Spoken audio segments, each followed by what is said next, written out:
Welcome to my YouTube channel. आज के lecture में हम स्टार्ट करने जा रहे हैं बायोलॉजिकल क्लासिफिकेशन। बायोलॉजिकल क्लासिफिकेशन का इसके पहले वाला टॉपिक हमने जो है कवर कर लिया है नेक्स्ट लेक्चर में।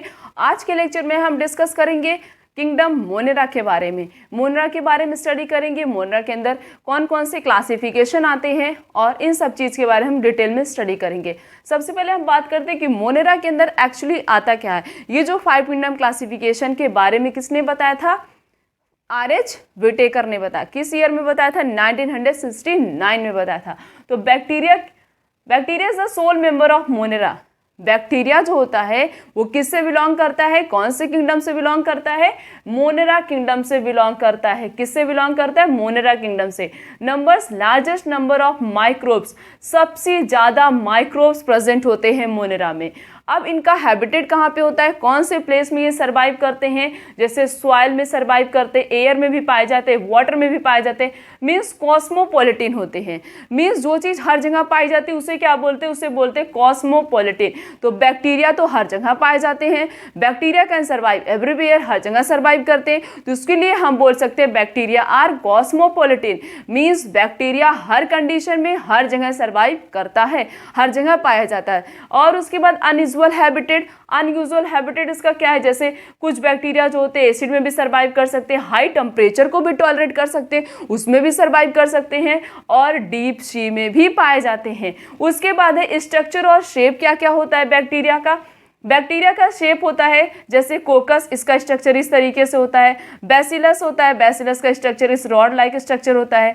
विब्रियो का स्ट्रक्चर इस तरीके से होता है और स्पाइरलम का स्ट्रक्चर इस तरीके से होता है। तो पेपर में जो है शेप के नाम पूछे जाते हैं, और जैसे कि दे दिया गया ये शेप बना दिया गया है या ये बना दिया है, ऐसे पूछा गया कि हमें आइडेंटिफाई करके बताना है कि ये शेप किसका है। जब हमें पता होगा कि ये सर्कल शेप का होगा तो वो कोकस होगा, इस तरीके का शेप होगा तो इसको स्पाइरलम कहेंगे। तो नाम याद कर लेना और शेप भी याद कर लेना है, बहुत इंपॉर्टेंट है। उसके बाद है मोस्ट कॉमन शेप। सबसे ज़्यादा common shape, means common shape का बैक्टीरिया सबसे ज़्यादा कौन सा होता है? कौन सा शेप का बैक्टीरिया सबसे ज़्यादा प्रेजेंट होता है? That is bacillus. ये भी कभी कभी पूछा जाता है कि मोस्ट कॉमन शेप कौन सा है? Most common shape is bacillus. Then next is coccus. Bacillus bacteria rod shape का बैक्टीरिया प्रेजेंट होता है। Then next is coccus. Coccus के पास फ्लैजिला नहीं प्रेजेंट होता है। बहुत ही इंपॉर्टेंट क्वेश्चन ये, कोकस के पास मीन्स अगर पूछा जाए कि कौन सा ऐसा बैक्टीरिया है जिसके पास जो है फ्लैजिला नहीं प्रेजेंट होता है, तो क्या है? कोकस। कोकस के पास फ्लैजिला नहीं प्रेजेंट होता है और बैक्टीरिया हर जगह सर्वाइव करता है, इसलिए उसे हम क्या बोलते हैं? Cosmopolitan. Then next is nutrition. अब बैक्टीरिया के अंदर किस टाइप का न्यूट्रिशन होता है? Simple in structure, complex in metabolic diversity. Bacteria का स्ट्रक्चर तो सिंपल होता है बट उसकी मेटाबॉलिक डाइवर्सिटी बहुत ज़्यादा कॉम्प्लिकेटिव होती है। न्यूट्रिशन को दो क्लासिफिकेशन में क्लासीफाई किया गया है, एक होता है ऑटोट्रॉपिक, एक होता है हेटरोट्रॉपिक। कुछ बैक्टीरिया ऑटोट्रॉपिक होते हैं, कुछ हेटरोट्रॉपिक होते हैं, बट हेटरोट्रॉपिक ज़्यादा होते हैं ऑटोट्रॉपिक के कंपैरिजन में। हेटरोट्रॉपिक को क्लासीफाई किया गया है 3 ग्रुप में, saprophytic, symbiotic and parasite. Saprophytic का मतलब जो डेड और डिकेइंग ऑर्गेनिक मैटर पे फीड करते हैं, लाइक अ लैक्टोबैसिलस, और कुछ एंटीबायोटिक प्रोड्यूसिंग बैक्टीरिया भी होते हैं, वो भी डेड और डिकेइंग ऑर्गेनिक मैटर पे फीड करते हैं। उसके बाद है सिम्बायोटिक। सिम्बायोटिक का मतलब होता है एक ऑर्गेनिज्म दूसरे ऑर्गेनिज्म के ऊपर डिपेंडेंट होगा, या तो फूड के पर्पस के लिए या तो शेल्टर के लिए। मीन्स दो ऑर्गेनिज्म के बीच के रिलेशनशिप को बोलते हैं सिम्बायोटिक रिलेशनशिप, जैसे कि राइजोबियम और frankia. Then next is parasite. Parasite का मतलब किसी ऑर्गेनिज्म के ऊपर, मीन्स किसी होस्ट के ऊपर सर्वाइव करना और उनकी बॉडी में अलग अलग टाइप की डिजीज कॉज करना, जैसे टाइफाइड हो गया, टिटनस हो गया, कॉलरा हो गया।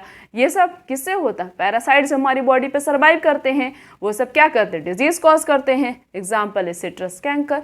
उसके बाद है ऑटोट्रॉपिक को भी क्लासीफाई किया गया है 2 ग्रुप में, that is chemoautotrophic and photoautotrophic. Chemoautotrophic का मतलब होता है energy come for chemical reaction. क्या होगा? बैक्टीरिया के अंदर जब कोई केमिकल रिएक्शन होगा तब उनको उससे क्या मिलेगी, एनर्जी मिलेगी। उसके बाद है फोटो ऑटोट्रॉपिक का मतलब होता है लाइट एनर्जी का यूज़ करेंगे। जैसे कि कुछ ऑर्गेनिज्म होते हैं जो ऑक्सीजन के ऊपर डिपेंडेंट होते हैं अपना प्रोसेस करने के लिए, कुछ कैसे होते हैं ऑक्सीजन के ऊपर डिपेंडेंट नहीं होते। ऑक्सीजन के ऊपर जैसे डिपेंडेंट होता है साइनोबैक्टीरिया, इसके पास क्लोरोफिल ए प्रेजेंट होता है, ठीक है। तो ये क्या करेगा, ऑक्सीजन का यूटिलाइज करके क्या करेगा, उसके अंदर और भी जितने भी प्रोसेस होंगे वो प्रोसेस होंगे। कुछ ऑर्गेनिज्म होते हैं ऑक्सीजन के ऊपर डिपेंडेंट नहीं होते, वो क्या हो गया, फोटो ऑटोट्रॉपिक हो गया। ये तो हो गया न्यूट्रिशन की बात कि बैक्टीरिया में किस टाइप का न्यूट्रिशन प्रेजेंट होता है। बट याद रखना कि ज़्यादातर बैक्टीरिया कैसे होते हैं, हेटरोट्रॉपिक होते हैं। कैसे होते हैं, हेटरोट्रॉपिक मीन्स अपना फूड वो खुद प्रिपेयर नहीं करते हैं। हमने बैक्टीरिया के अंदर देख लिया कि किस टाइप का न्यूट्रिशन होता है। अब हम बात करते हैं कि बैक्टीरिया के अंदर रिप्रोडक्शन कैसे होता है। बैक्टीरिया के अंदर दो मोड ऑफ न्यूट्रिशन होता है, एक होता है एसेक्सुअल, दूसरा होता है सेक्सुअल। एसेक्सुअल में जब बैक्टीरिया को फेवरेबल कंडीशन प्रोवाइड की जाएगी तब उसके अंदर क्या होगा, फिजन होगा, मीन्स उनके अंदर तब बाइनरी फिजन होगा।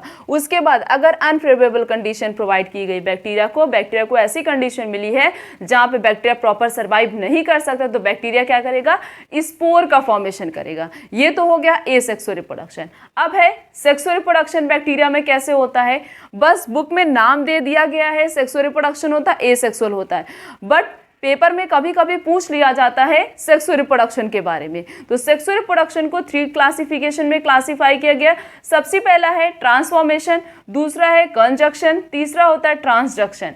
अब उसके ट्रांसफॉर्मेशन क्या होता है, DNA inter from medium, DNA inter करता है किसकी मदद से, किसी ना किसी मीडियम्स की मदद से। उसके बाद है कंजक्शन में क्या होता है, DNA transfer from one bacteria to another, एक बैक्टीरिया से दूसरे बैक्टीरिया में क्या किया जाता है, डीएनए को ट्रांसफर किया जाता है। उसके बाद है ट्रांसडक्शन, ट्रांसडक्शन में क्या किया जाता है, वायरस की मदद से DNA inter into bacteria, virus की मदद से डीएनए किस में इंटर करेगा, बैक्टीरिया में इंटर करेगा। हमने पूरा सिस्टमैटिक वे में स्टडी की। पहले हमने ये देखा कि मोनेरा के अंदर बैक्टीरिया बिलोंग करता है, फिर ये देखा बैक्टीरिया कौन कौन से कंडीशन में सरवाइव करता है, उसका अनयूजुअल कंडीशन कौन है, उसका यूजुअल कंडीशन क्या है। फिर हम लोग ने उसके शेप के बारे में स्टडी किया, फिर न्यूट्रिशन के बारे में स्टडी किया, फिर हम लोग ने रिप्रोडक्शन के बारे में भी स्टडी किया। अब हम आगे देखते हैं कि बैक्टीरिया से मीन्स मोनेरा से कौन कौन से एग्जाम्पल बिलोंग करते हैं, एग्जाम्पल ऑफ मोनेरा। बैक्टीरिया का 2 एग्जाम्पल दिया गया है बुक में, एक क्या है आर्की बैक्टीरिया, दूसरा क्या है यू बैक्टीरिया।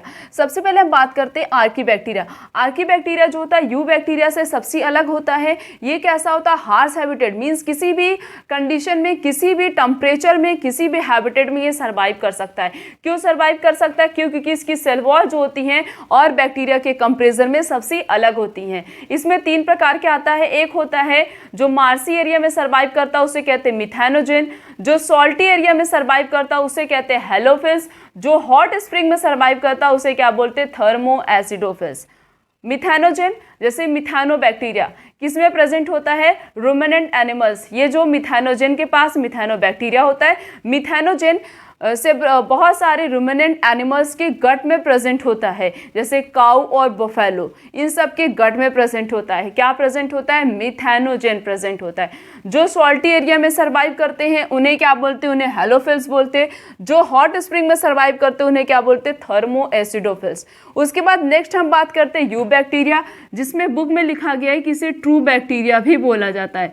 और क्या बोल सकते हैं इसे, ट्रू बैक्टीरिया, क्योंकि इसका जो ज़्यादा से ज़्यादा फीचर होता है, जो इस टाइम का मॉडर्न बैक्टीरिया है उसके फीचर से ये क्या होता है, मैच होता है। यू बैक्टीरिया के अंदर आता है सबसे पहले साइनोबैक्टीरिया, जिसे ब्लू ग्रीन एल्गी भी बोलते हैं। क्या बोलते हैं, ब्लू ग्रीन एल्गी।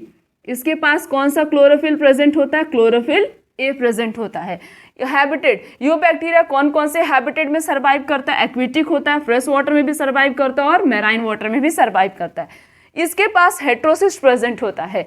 हेट्रोसिस्ट क्या होता है, हेट्रोसिस्ट एक प्रकार की स्पेशल सेल होती है जो नाइट्रोजन के फिक्सेशन में हेल्प करती है। बहुत बार नीट के पेपर में पूछा गया है कि what is heterocyst. Heterocyst is a special type of cell which help in nitrogen fixation. Heterocyst एक प्रकार की स्पेशल सेल है जो नाइट्रोजन फिक्सेशन में हेल्प करती है।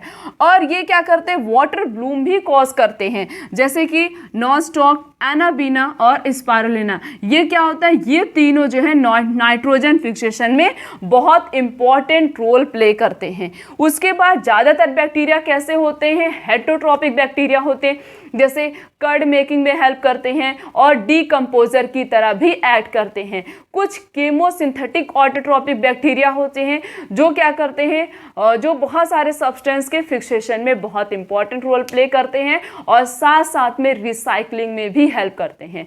मीन्स बहुत सारे ऐसे माइक्रो न्यूट्रिएंट प्रेजेंट होते हैं जिसको वो क्या करते हैं, दोबारा से रिसाइकल करते हैं। उसके बाद एक नाम दिया गया एनसीईआरटी में माइकोप्लाज्म। बहुत बार पेपर में माइकोप्लाज्म के बारे में पूछा गया। माइकोप्लाज्म के पास सेल वॉल एब्सेंट होता है। ये सबसे छोटा लिविंग सेल है। ये क्या है, सबसे छोटा स्मॉलेस्ट लिविंग सेल है जो बिना ऑक्सीजन के सर्वाइव करता है और प्लांट और एनिमल के ऊपर दोनों पैथोजेनिक होता है। माइकोप्लाज्म जो होता है वो प्लांट के ऊपर भी और एनिमल के ऊपर, दोनों के ऊपर कैसा होता है, पैथोजेनिक होता है, सबसे छोटा होता है, बिना ऑक्सीजन के सर्वाइव करता है और इसके पास सेल वॉल नहीं पाई जाती है। हमने इस पूरे लेक्चर में किंगडम मोनेरा के बारे में डिस्कस किया कि मोनेरा के अंदर आर्की बैक्टीरिया, यू बैक्टीरिया आते हैं, इनके बारे में भी हमने डिस्कस कर लिया। हमने एनसीईआरटी की एक एक लाइन को एकदम शॉर्ट फॉर्म में क्लियर कर लिया है। बहुत छोटे नोट्स हमने बना के एकदम अच्छे से समझ लिया इस पूरे चैप्टर को और एक एक पॉइंट को भी हमने कवर किया है। आज का लेक्चर यहीं तक। Thank you so much.